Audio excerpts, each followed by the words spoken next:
Hello, Adam. Hey, hello. Nice to meet you. Yeah, amazing. So thank you for coming on the episode, and thank you for coming on the podcast to come talk about testing. So let's just quickly just jump right into the conversation. So first off, let's do some introduction. So give us an intro of what you've been up to, and what you currently do in the web space. Of course. Yeah, so my name is Artem. I'm a software engineer. I work full time on some of my open source projects.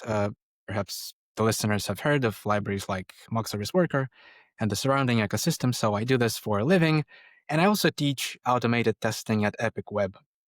So recently I've been working on the latest workshop on end to end testing with Playwright, and it's coming along pretty nicely. Mm, amazing. So quick question: what draw you into testing? Like, what draw your attention? What draw your interest into going into testing? Yeah. I don't think there's like a one specific thing that drove me. I think it happened gradually. I didn't Okay. test that much when I started writing software, so I was a little afraid of testing. I kind of heard about it, but I never did it. So then I somehow started doing it, maybe gave it a try, and then eventually I ended up where I am. But I think a big role in my journey, on my testing journey, was uh, that can be attributed to my open source projects because that's where I started testing on a more kind of consistent basis and probably where I learned a lot of things too. Mm, okay. Cool. So, so quick question, right? Hmm? You've been an educator, right? Putting out content Yeah. for developers, right? And so what's that experience like? What was the experience been like for you putting out content for developers, getting the feedback, getting to teach the next generation of developers? It's really challenging, but at the same time, probably some of the most fulfilling things I've ever done in my career.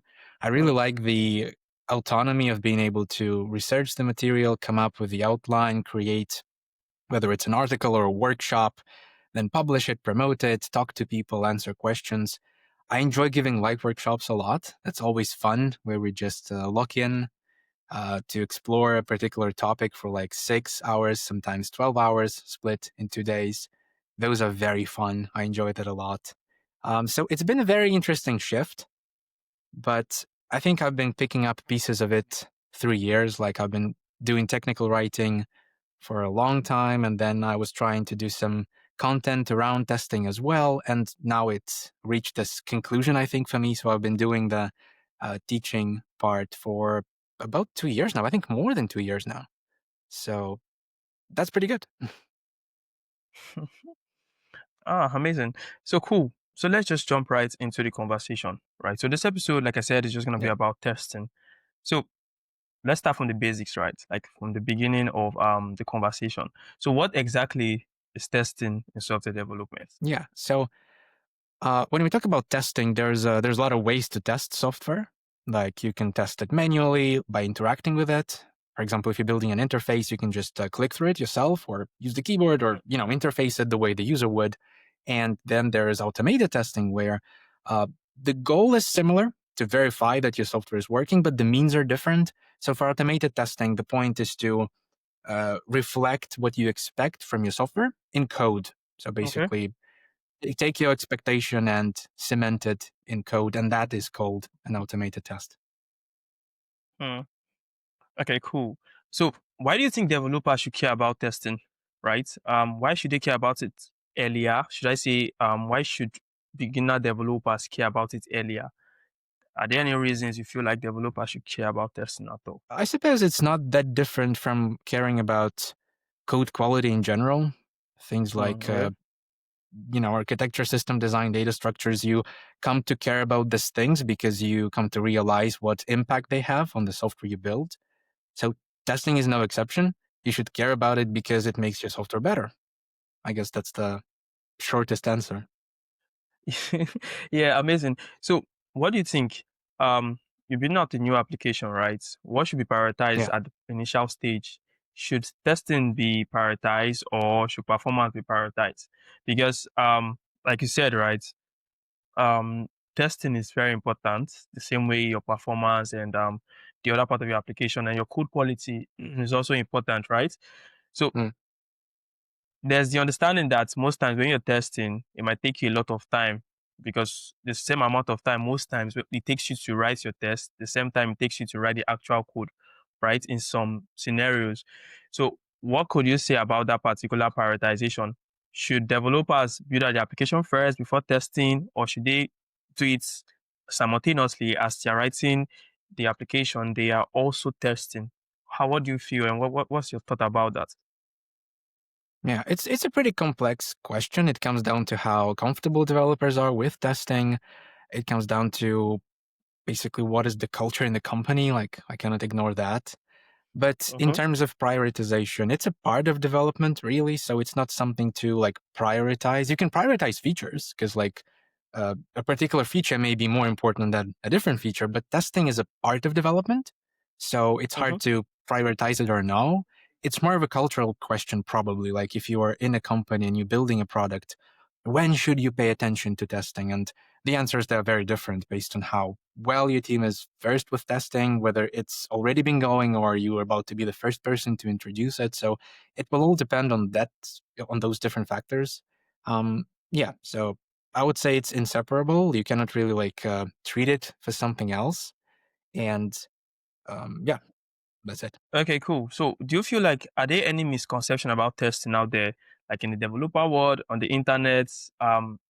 What are the misconceptions about testing you've heard so far in your career? I think one of the biggest misconceptions I see is that um, sometimes developers think that when it comes to automated testing, you either have a perfect test coverage or like you have Mm-hmm, nothing. So like in order to benefit from tests, you need to have a perfect test coverage. And that's not true. In fact, from what I've seen in practice, you get the most benefits at the very beginning. Because like first 1, 2, 10 tests give you mm-hmm, much more value compared to 0 tests, as opposed to next 10 or next 100. So like if it was a curve, it would go rapidly up and then would kind of reach a plateau as you write more tests, you refine them, and then maybe have a little bit of a spike at the end. So it's a very big misconception that stops people from getting into testing because they think like, oh, I need to do it perfectly. Like if I'm not sure, if I cannot do it, on every testing level, then it's probably not worth it. But that's not true, really. Even a few unit tests will already bring you a lot of value. And I hope more and more people come to realize that.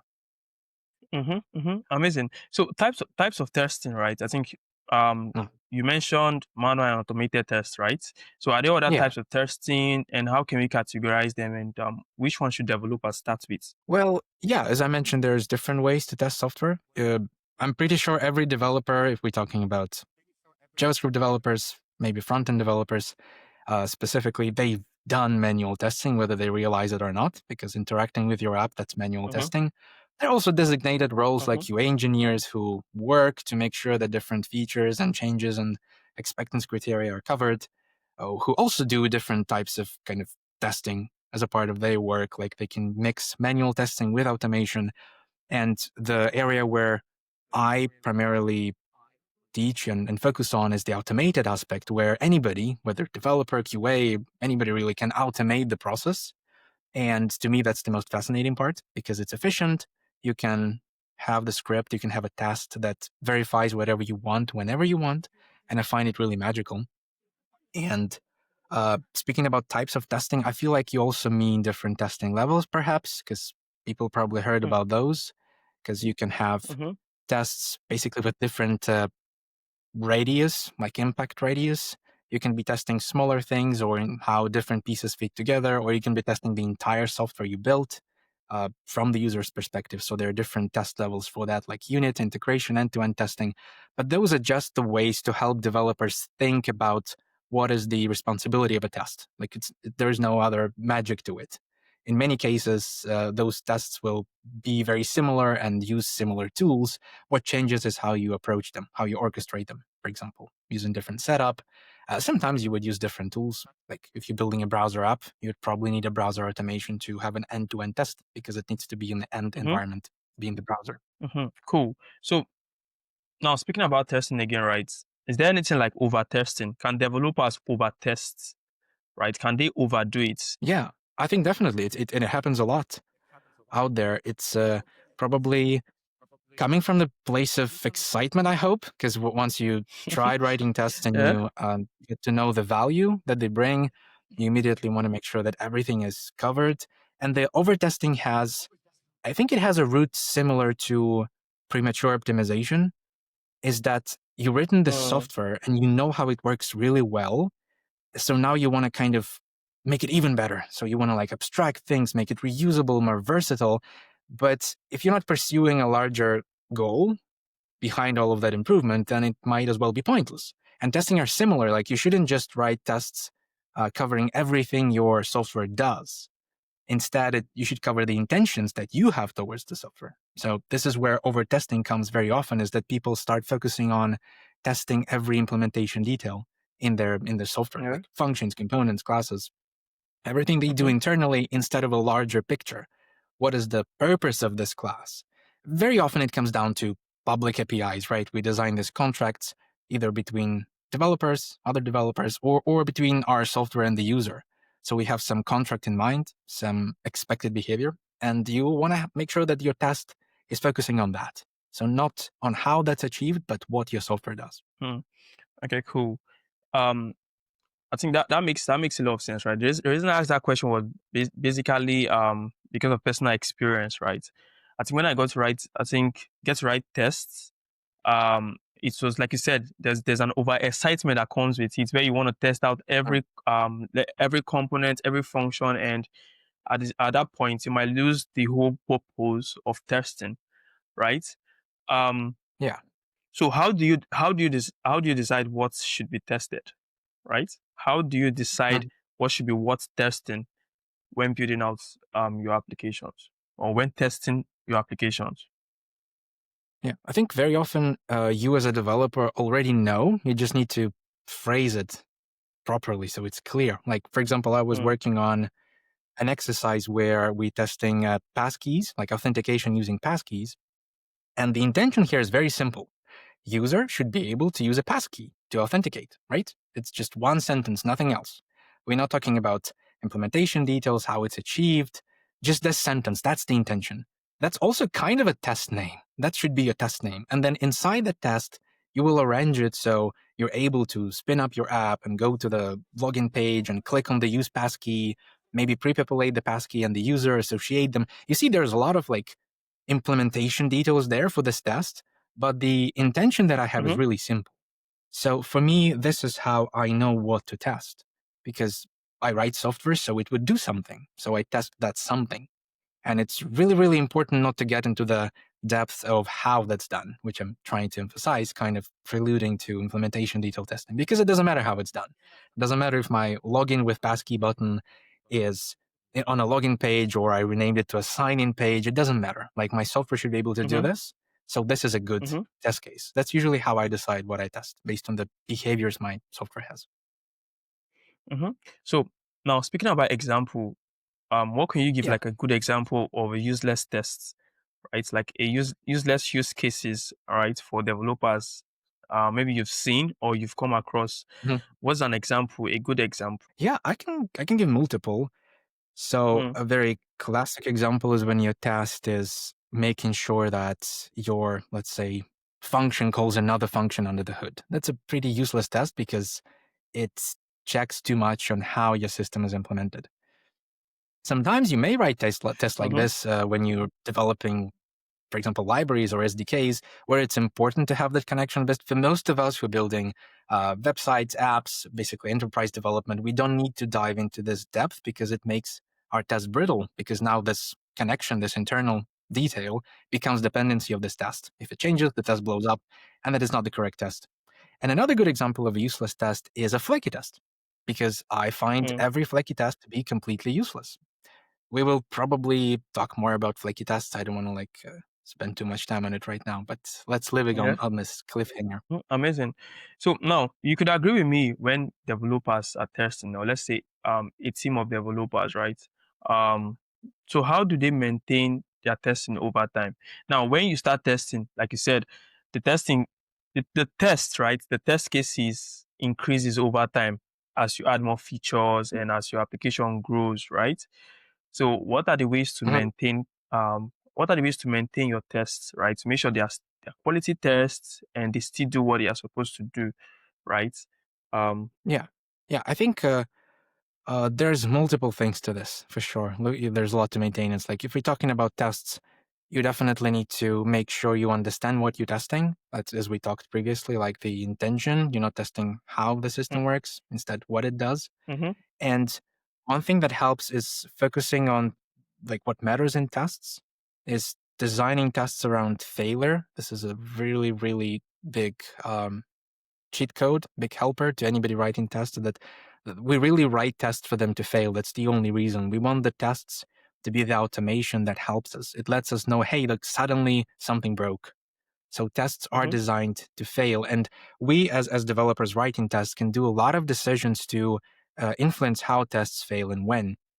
Very basic example is how we write assertions when we expect certain things to be of certain value or certain state. The way we express those expectations matters a lot because they affect when and mm-hmm, how the test will fail. So maintaining tests this way also pays off a lot. There's really plenty of things like you can rely on implicit assertions. You don't have to check every single step when you test your software. Sometimes you can imply a certain, for example, state by asserting on it instead of asserting that it happened. So there's a lot of things there. There's maintenance on the project level. You might want to group your tests in a particular form. For example, I personally like using flat test structure. So I don't like describe blocks and I don't like nesting them, although it may seem nice. I personally grow to mm-hmm, dislike that and practice flat test structure is really great. And the way you can manage a large number of tasks is by grouping them on a file system level. So if you have, I don't know, 5 authentication providers in your app, like email, I don't know, passkeys, maybe GitHub, maybe Google, just create different test files for each provider and put them in an authentication folder, and you have yourself a nice structure. It's much easier to navigate than a nested describe blocks, and you can run specific tests. You can once again see when a particular provider fails because you will immediately recognize it from the file name. There's really a lot to management. I think those are the main details. And of course, you need to manage the most important aspect, the testing culture. So the tests that will be yeah, written will still be as good. And you do that through communication, through education in the team, through code reviews, and so on. okay, cool. So there's an idea where people say that most times when you want to test, right, you should test just business logic, right? Uh-huh. So when I say business logic, basically talking about maybe it's a transactional app, right? Like a fintech application where it goes out, brings in money, takes out money, like those kind of interaction, right? Maybe with a third party API or a third party SDK. People say, okay, just make sure you test the business logic and you should be fine. What do you think about that culture? Well, I think it's a good outlook to have. It probably Mm, implies end-to-end tests in most cases. If we're talking about applications and mm, talking about things that bring money, as you mentioned, it implies some user flows.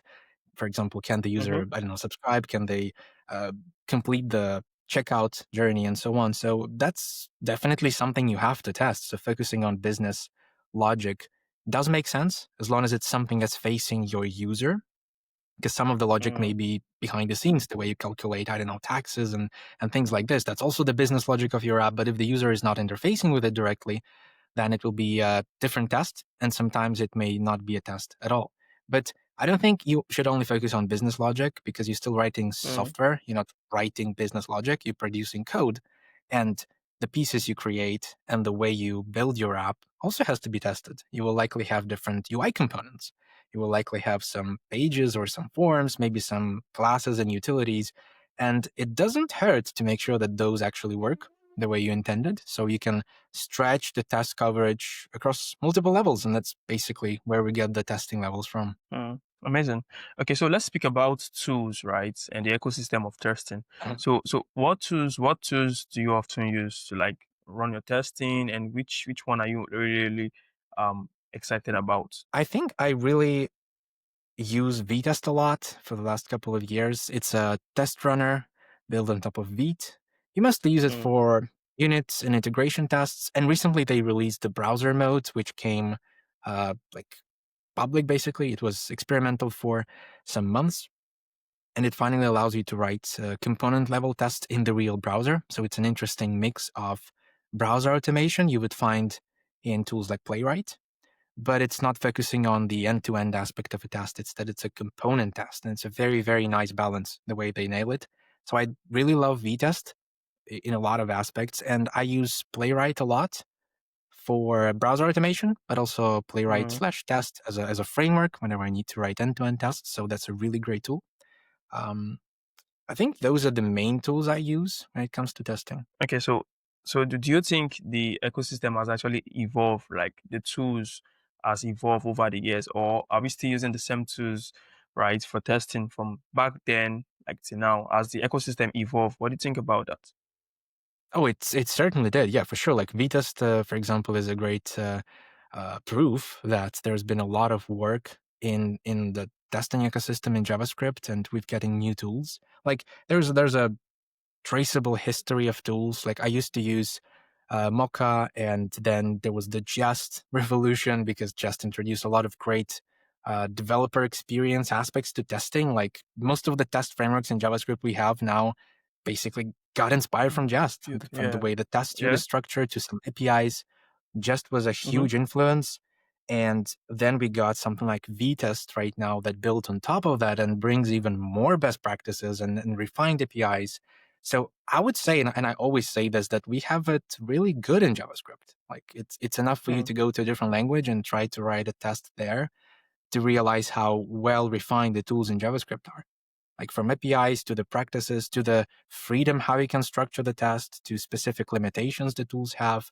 The browser automation has improved a lot as well. Like we went from Selenium and WebDriver to tools like Cypress and Playwright, and they're fantastic. Like browser automation has never been more accessible. You install a Playwright, you write a test case, and it spins up a browser. Like it's fast, efficient, and it's beautiful. So yeah, I would say the testing ecosystem has improved a lot in the last 10 years.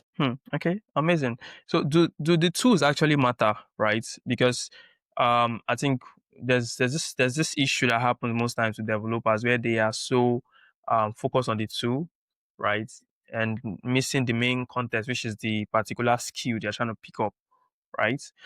So do the Mhm. tools actually matter when testing, or you actually having the skill to know what to test and the right thing to test? Yeah, I think any creative expression, and I consider software to be a creative expression, consists of the Mm-hmm. marriage between a skill and a tool. So obviously, a great painter can draw even with cheap brushes or bad pencils, but they will probably produce Mm-hmm. better results with great pencils. And tooling is the same. Like we have really great tools right now, but it doesn't mean you should only use those tools. You can still be using different tools, even tools from the past Mm-hmm. decade. That's not really wrong.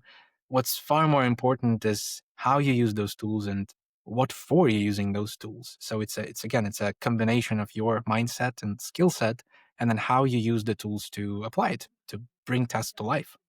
But one aspect I like about tools is that a correctly designed tool, for example, a testing framework, it always does multiple things like subtly. It allows you to write a test. Obviously, it gives you the APIs, it gives you the test runner to run the tests, but it also does more. It teaches you through APIs like how you approach certain things, where do you put fixtures, how do you arrange your test. It gives you nice uh, experience when it comes to expressing your expectations, right? The expect function that just brought in, and now I see Vitest improve a lot upon. It's really those little nuggets of aha moments that really elevate your experience, and that's where I personally believe like it matters choosing good tools or the right tools for the job. Okay, cool. Cool. So let's talk about common challenges developers face, right? While trying to test. So, what do you feel like is the biggest pain points for new tester, right? Like when I say new tester, I basically mean people that are just starting out their testing journey because it's actually a journey, right? To start writing Yeah, tests for your yeah. application. So what do you feel like are the biggest pain points, right? Developers might hit when starting out their journey as new testers. Biggest one. Um, I'd probably say that most people, when they start writing tests or even hear about concept of testing, they see testing as a chore, And I honestly get it. Like, you need to spend extra time and effort to create a test, right? It's not going to create itself. And Mm-hmm. that's not a wrong perspective, but it's wrong in a sense that it misses the value proposition. Because going to a Mm, store yeah. also means losing money, but you getting something back. So suddenly it's not such a bad thing. So testing is very similar. You are spending more time on your feature, for example, on your bug fix, but you're getting a lot as a result. You're getting the assurance that whatever you implemented actually works and will continue working. And it will take some time when people, like between the points where people see it as a chore and then the same person sees it as something that's actually excites them because they know that it brings Uh, value. I tend to compare testing with Git recently a lot because I remember when I was mm, learning Git, it was super confusing. Like, you need to learn a new tool, a new command. You yeah. need to understand Yeah. commits and pushes and pulls and interactive rebases and how to do merge conflicts. Like, that's a lot of Mm, work. mm-hmm. Okay, that's a chore. But then all it Mm-hmm. takes is like one bad production commit or one issue in the commit history, and suddenly like the things you It's use, gone. Yes. pays off because you can debug whatever is happening. You can travel back in time. That's like how I Mm-hmm. see Git. You can travel in time through your software cycle, right? And testing is the same. Like, it appears as a chore and it will demand involvement from you, but once you get comfortable with it, you will start reaping the rewards whenever your application fails, or like for example, your CI fails before you deploy. Suddenly, that's pretty good. Like, I didn't break my app, for like half a day for everybody losing revenue or whatever. Like, these little moments are there to teach developers that effort they invested, it pays off. Mm, amazing. So how do you deal with flaky texts, right? How do you Oh, deal with flaky texts, right? How do you deal with them? yeah, so like flakiness is a big problem in testing. Like, basically, whenever you not getting reliable results from a test, right? It's intermittent. The test may fail, may pass, it may be false positive, false negative, and it's a big problem. Not only because these results are unpredictable, but the far bigger problem that flaky tests impose is that they ruin your trust towards your test suite. Like, that's the worst thing you can do. Like, Mm, whenever you see a passing test, for example, that you're merging a PR, you see the tests passing, and if you have a doubt cross your mind, like, are they actually passing, or is that flaky test false positive again, or it's the opposite? The main branch is failing, and you having a doubt, is it actually a problem or is it a flaky test again? That is the worst. Like, you need to eradicate this because the trust you built with your test, it's non-negotiable. And that's why whenever people ask me, how do you deal with flaky tests? I always say, you skip them. Like, the first thing you do, you skip them. The same day you discover that they're flaky, you do whatever is appropriate for your testing framework, for example, test.skip and jest and vitest, and you skip them from the run because the confidence, like the mm, reliability of your test suite is much more important than a single test, even if it's a very useful test, okay? Because if it's flaky, it's automatically useless because it doesn't do anything. It doesn't bring you value. It doesn't alert you about your system being broken. It alerts you probably about something being broken elsewhere, if it does. And to me, that's the approach I use. I skip them. I put aside some time to investigate why it's flaky. I do my best to try to figure it out. Sometimes I can fix it. Sometimes I can reuse that flakiness. Maybe I did some very silly mistake. I forgot to await something, or I had a race condition. It happens. I'm a human, so I fixed that. And suddenly the test that was flaky is great. I trust it again. But sometimes I can fix it. It happens, especially when we're talking about like end-to-end testing in the browser. There's so many pieces involved. So sometimes I give up, especially if I'm working on a product. I don't have the week to spend on this test. So I do the next thing. I just document everything I found, and I likely delete that test because it doesn't bring value. Why should it be there? It just keeps mm-hmm. harming people because now they can find this test, kind of skip the part that it's ignored and maybe get inspired, and then copy this flakiness into another test. Like, you shouldn't allow that to spread. So my plan, I also Mm-hmm. written about this plan, how to deal with flaky tests, and it's basically skip and try to investigate that, and then if you can fix, if you can't, delete the test. Hmm, amazing. Okay, so skip your flaky tests. Amazing. So let's quickly talk about TDD, right? Test Huh? driven development. So do you feel like this is very realistic for developers that are beginning, like that are beginners, right? Um, so first off, right, what is the term? What does it mean? What does it mean for developers? What does TDD means before we jump into the other questions? Yeah. Yeah. That's it's important to establish what it is. So TDD is a test-driven Mm-hmm. development, and it's a paradigm that prioritizes tests in development and uses tests to refine the development cycle. And I think like even at the beginning of this year, I actually had a wrong outlook on TDD. And it's great because I feel like a lot of developers also have the same outlook I used to have. So now I'm trying to improve myself and others by emphasizing that TDD is a development paradigm. It's not a testing paradigm. It's the way you develop Mm. software. And you use tests to help you Default. develop software. So you iterate on your software incrementally by reflecting your expectations, starting from simple expectations, and then designing a system and evolving your system alongside the test suits as they evolve. It's definitely it's an established practice. It's been around, I think, for 20 years, if not more, at least like in its uh, first forms, and it works great, but it may not work for everybody. It's just a way to develop software, and just with anything like Mm-hmm. it's something you have to try and to see how it works for you and whether you click with it. Because I feel like, again, software engineering is highly creative. Everybody understands software and approaches software differently. And even the way we think about things and visualize them might not be the same. And just imposing the same paradigm on everybody, it's not a panacea. Like, it's not going to work and bring marvelous results to everybody. But to people who understand this and can make it work for them, it can work greatly. Mm. Okay, so do you feel like TDD is realistic for developers? Like, is it a realistic goal for beginners, right?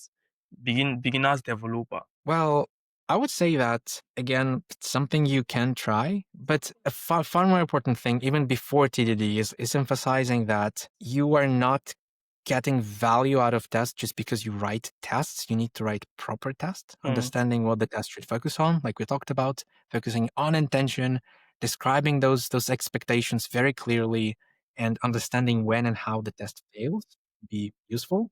Like those things apply no matter how you develop software. Because again, we're talking right now about developing software, not really writing tests.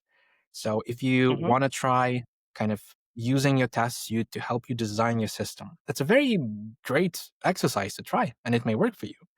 And there's also a chance it might not work for you. Like introducing TDD into teams that were already established and have existing products may be very difficult from or indifferent from introducing it to a new project. So there's a lot of things Mm. to consider because these are more of our architectural decisions. How are we going to develop this thing?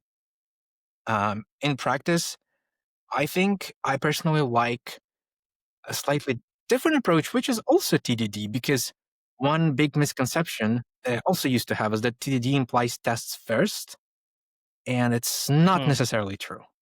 It just implies that Okay. test shape development. And you can write tests first for sure. Like it's a very common practice. You write a test suite if you understand your software, what it should do, its behaviors, and then you probably see all of those tests fail. And then as you work on the software, they slowly turn green and passing. That's a very kind of typical way to represent TDD, but it's not the only way to do it. Like what I like to do is I like to prototype on things and iterate on things and then test things, but not as three separate steps, as three parts of the same step. So whenever I mention this Mm-hmm. way of development, people assume that I mean prototype, commit and push, iterate, commit and push, and like, I don't know, test eventually in half a year. That's not what I mean. I mean like really these micro tasks, working on the same feature, on the same behavior. It's just I personally work this way because very often when I build things, when I build libraries, I don't always know the exact API I want. Like I have a general Mm. feeling sometimes. Sometimes I can see it clearly. When I do, I probably would write a test straight away. Sometimes I don't know. Sometimes I think I know how the users would want this to be used. And then, I don't know, 2 days later, I realize that's wrong. I need to split it or I need to make it bigger in scope. And for me, I would see testing an incomplete expectation as a time waste because I myself don't know what I expect. You see how it all comes down to expectations. If you understand Mm-hmm. what you expect from the software, then you kind of have a test in your head already. That is the test. All that's left is to translate that expectation through the tools and your skills with those tools into automated form. But if you don't know what you expect from the test, if you're brainstorming, some teams have different responsibilities. Not everybody may be building the same thing. Maybe somebody is building an internal SDK for the whole organization to use. That approach to development might be very different from building, I don't know, a dashboard, for example, for the product. So it's very important to be realistic. I always try to challenge this like kind of dogma that you have to pursue testing. It kind of falls very similar to either you have tests or you don't have tests. But in reality, you have to understand that it's a tool and it's a great tool. You can apply it. You need to be mindful when and how you apply it, depending on what you're building. Hmm. Amazing. So if you're building out a new application today, right? Um, so how much is enough testing before shipping, right? Well, that's a tough question. Testing is not something you can measure. There are certain things you can measure when it comes to testing, like you can Okay. measure test coverage, you can measure code coverage, Yeah.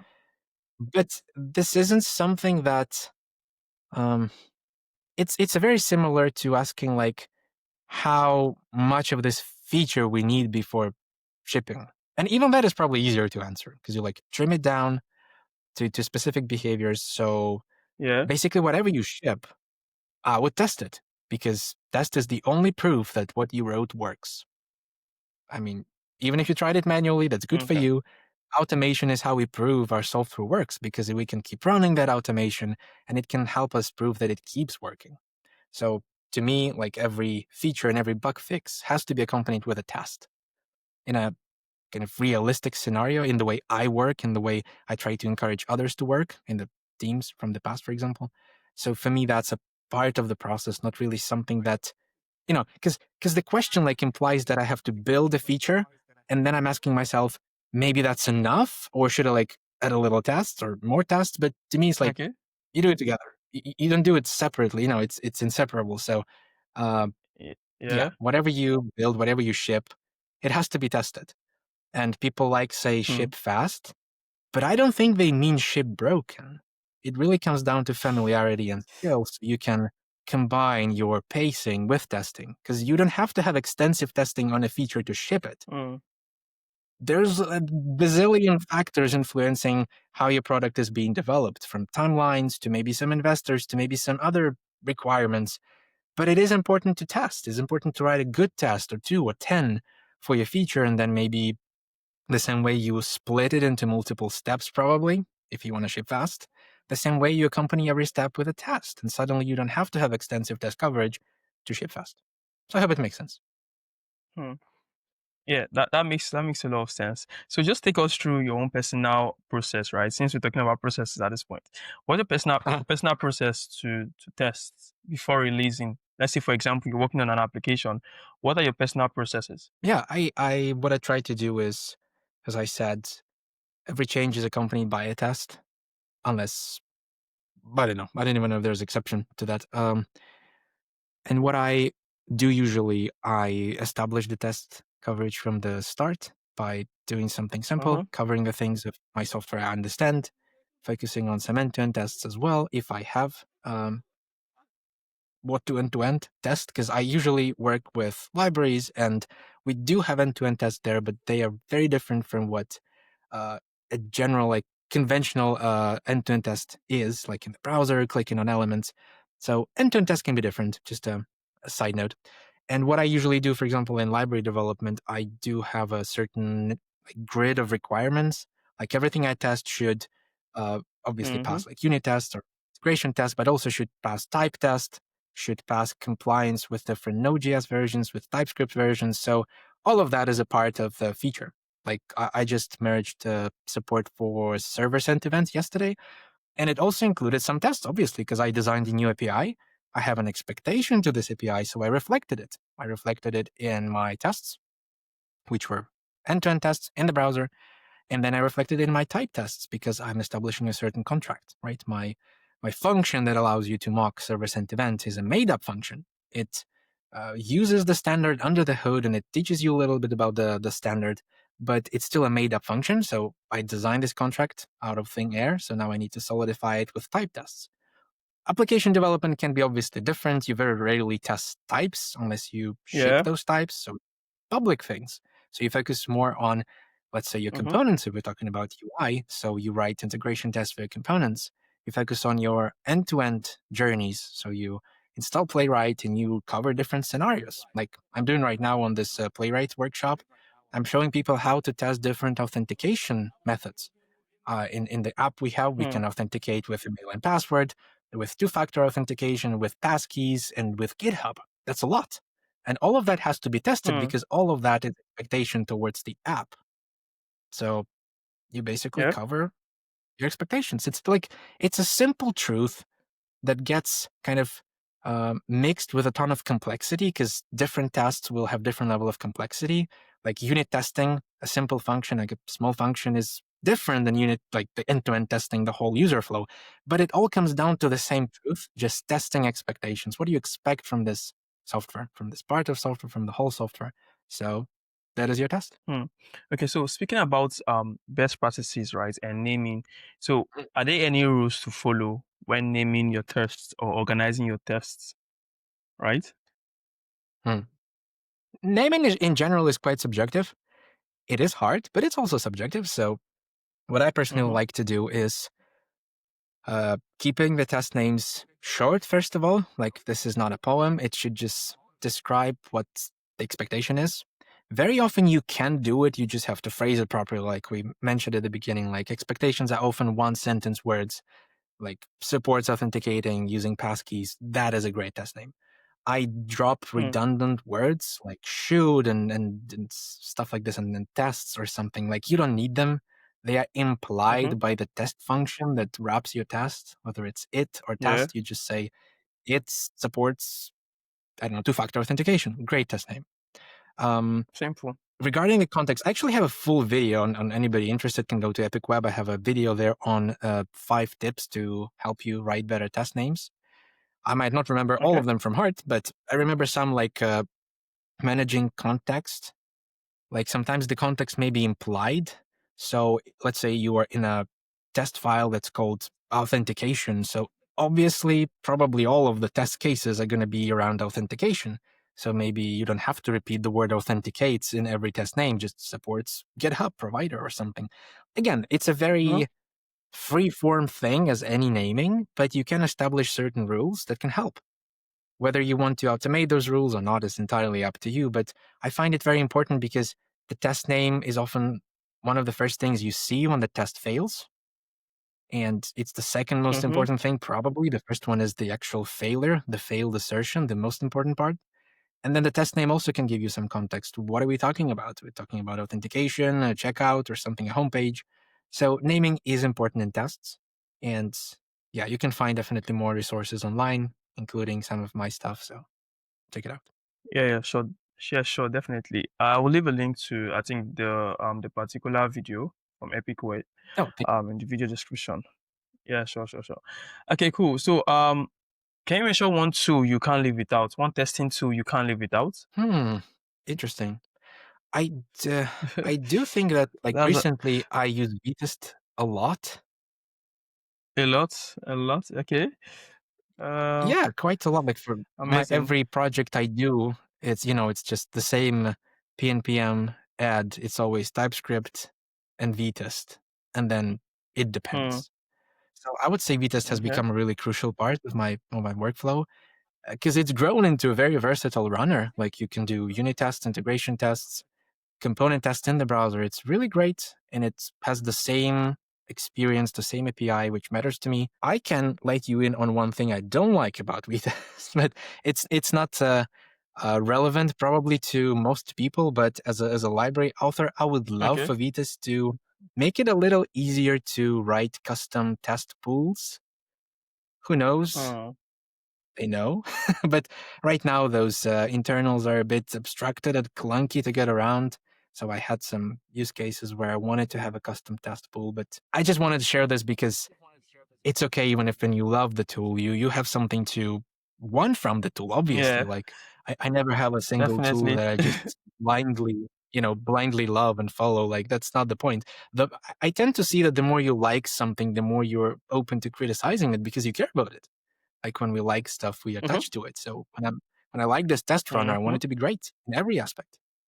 So yeah, very long answer to the tool I can't live without. It's Vitest. Vitest. Amazing. So, any biggest mistake you've ever seen in testing? Like the biggest, when I mean biggest, like very, very big mistake you've ever seen. Oh, the biggest mistake. I think, like, conceptually, probably the biggest mistake I've seen, I already mentioned it, I think, at the beginning, is thinking that you need a great test coverage to benefit from tests. That's a huge mistake because you just need to start Hmm. testing and do the first test and slowly kind of get in the mindset and introduce the culture. That brings the most benefit. Sorry. And like, on a technical level, big mistakes. I think I always have this anecdote I tell from life where I spent a lot of time debugging a test because it was a very big test. It was like, I think, 3,500 lines long, and Hmm. there was a test failing and it didn't make sense. And eventually I found out that it didn't make sense because there was a variable that was mutated before each hook or something like this. So to me, that always Ooh. kind of stuck in memory as probably one of the worst things you can do in your test is being smart, like approaching tests like it's like a, what would be the comparison? Like, it's not something you architect to obscurity. Very often you don't Mm-hmm. have to micro optimize your test. It's even fine to repeat yourself, including in your test and in your application. So I find that sometimes people tend to over orchestrate the tests, like introducing loops and certain conditional logic, and like that can kill the way the test is read. And whenever you have to debug the test, it kind of diminishes its value because it doesn't make it clear why it failed, what failed. Yeah, like that's a really big mistake. Hmm. Okay, cool. So speaking about the future of testing right now, right Mhm. now you could agree we're currently in the space of like LLMs, agents, the AI race and all, right. So Yeah. where do you see testing going, right? With the help of LLMs, um, what do you think about that particular future? How does it look like to you from your own point of view? Yeah, I gave it some thought, and I keep thinking about it periodically about the influence that LLMs have or will have on testing. Mm-hmm. I believe that the primary application of LLMs will be in helping scaffold test cases, especially repetitive test cases, or test cases for functions and logic that can be easily analyzed and understood. But other than that, I don't think it actually brings much value. And the reason for that is because I feel like, at least from where I stand, I would love for LLMs and generative AI to fix the parts of software developments that are chores, right? Hmm. Things that people don't want to do. But we already discovered that Yeah. testing is not a chore. Only a chore when you don't understand the benefit. So you're kind of making it into a chore. There's a lot of aspects in the test where Mm-hmm. LLM simply cannot help you. Like, you are testing, say, the same authentication. LLM has only it has access only to your code. That's the biggest problem. Like, they cannot think, they can analyze code, they can analyze tokens, predict what comes next, but they don't know the higher picture. Unless, of course, you tell them, but then if you tell them, you're kind of doing half of the work for them when it comes to testing. Hello? Hmm. Hmm. So for me, it's Okay. like, even though I know how my authentication is implemented, that is not one-to-one reflection of how my test should look like. It takes human intelligence to understand what setup pieces I need for this test. That I need to create a user, that I need to create an OTP token, I need to associate them in my database as a part of the setup, and then go to my app and try to sign in as this user. I can, of course, write this as a command to my LLM.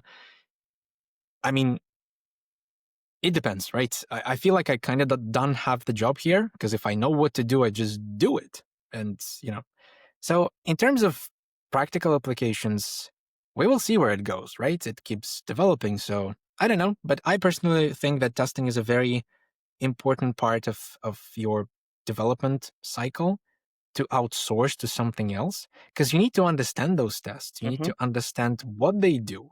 You need to be able to tell, is this a good test? Does it actually verify what I want? Will it fail when my app doesn't do this? Or will it fail for a different reason? Will it not fail at all? Like, I think developers, I hope at least, come to realize slowly that as powerful as LLMs are, you need to be skilled enough to critically approach whatever they suggest you. So it is a huge mistake to advertise them as something that does work for you, because at best it's like an assistant that can present you with something, and then you need to understand, is this actually useful? And very often it's not. It's actually garbage. And you need to Mm-hmm. throw Mm-hmm. it away and you need to write it yourself. They can help you figure out things for sure. They're fantastic search Yeah. engines. They can answer your questions if you're unsure, like, how should I approach this? Or maybe what are the 10 ways to approach this? Discovery, that's probably another aspect where Mm-hmm. LLMs can help, like helping people find information on testing. I don't see why not. Amazing. Okay, so I think we've come to almost the ending of this particular episode, right? We've talked about a lot of things about testing. So just one advice for developers that are starting out their testing journey today. Just one word of advice for them. Um.